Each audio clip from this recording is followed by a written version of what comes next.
Bueno, seguimos hoy hablando un poco, trabajando, repasando un poco las 128 preguntas de cívica, geografía e historia. Y hoy vamos a trabajar de la pregunta número 21 a la 27. Vamos a hablar un poco de vocabulario. Un poco de vocabulario para que yo pueda tener una idea de qué se trata esa pregunta, independientemente que yo no entienda la pregunta gramaticalmente perfecto, yo debo de reconocer perfectamente qué significa cada palabra o algún vocabulario que es clave para identificar esta pregunta. A veces los oficiales tienen diferentes pronunciaciones, unas pronunciaciones un poco fuertes, un poco que no son tan fáciles de entender. Así que podría tener la opción de pedirle al oficial que me repita la pregunta y reconocer una palabra o vocabulario que es clave para reconocer la pregunta si no la entiendo en su totalidad. Vamos a hablar de la pregunta número 21. How many U.S. senators are there? Senator. ¿Cuántos senadores tiene el Congreso? 100 senators. Puedes mencionarlo como 100 senators o 100, which is good. Okay. Vamos con la pregunta número 22. How long is a term for a U.S. senator? Term. ¿Qué significa la palabra term de la pregunta 22? Un término, el periodo. Okay. Term, esta palabra es un poquito más compleja en cuanto a nivel de inglés, lo cual es importante reconocerla.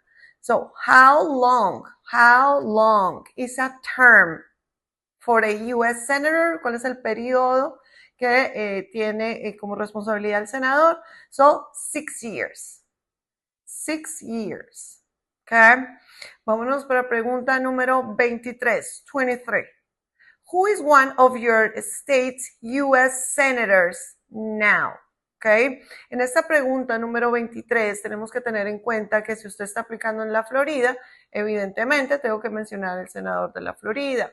Si usted está en otro estado, debemos de verificar directamente cuál es su senador que le corresponde. Okay. Por ejemplo, yo me encuentro en la Florida.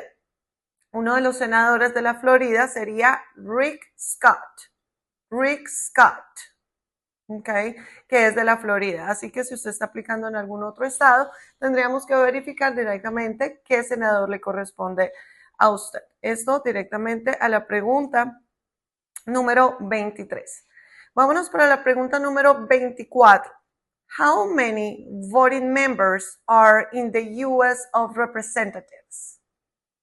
So, how many? Este how many me ayuda muchísimo para identificar que me están preguntando una cantidad, ¿ok? Si me están diciendo who, pues me están preguntando por una persona. Si me están preguntando where, un lugar.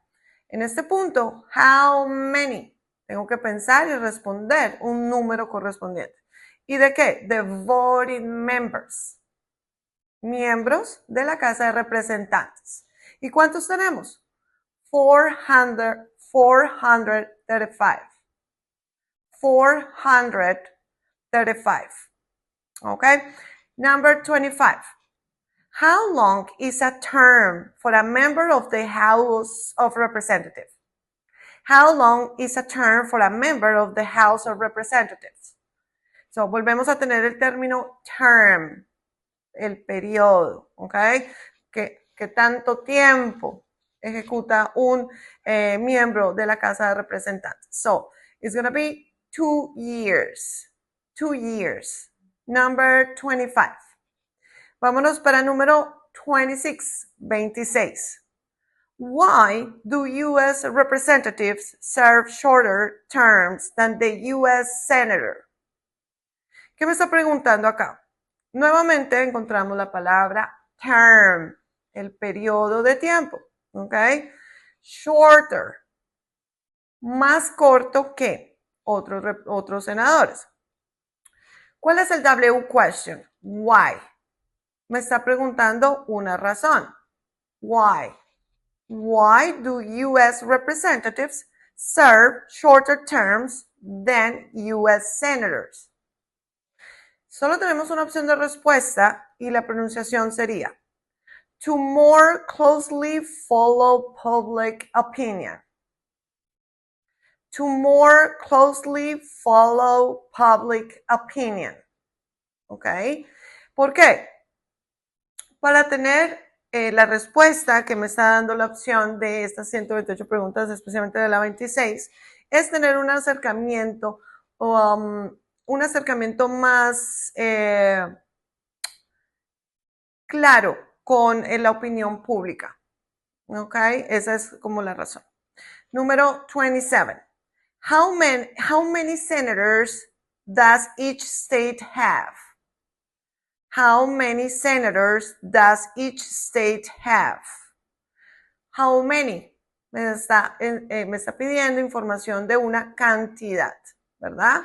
¿Y de qué? How many senators does each state have? 2. ¿Ok? Número 27, la respuesta sería 2. ¿Ok? Vamos a empezar a trabajar un poquito más de pronunciación, un poco más de términos y como un significado general de lo que es las respuestas del nuevo examen. Si ustedes se pueden dar cuenta, son preguntas mucho más abiertas, ¿ok? Me está preguntando razón, me está dando opciones de respuesta más complejas. Así que es importante, así tengamos un nivel intermedio de inglés, upper intermediate, un nivel intermedio alto, tenemos que prepararnos. Así que contáctenos para tener un poco más de acercamiento a esta preparación al 954-676-6258.